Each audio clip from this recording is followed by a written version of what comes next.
उसकी तो हर हमारा जिगर के पार हो गई।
कलाकार स्वर से गाते हैं हम मानते हैं, लेकिन ब्याह रहे प्रियंका जी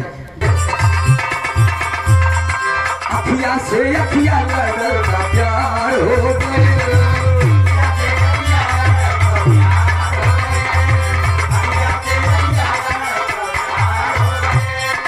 मुस्की तो हर हमरा जिगर की खून हो गए।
मतलब तू हमसे सवाल करबो, भदोही जिला से आएगा तो हमसे सवाल करबो, मतलब का सोचे तो सवाल के जवाब न बता।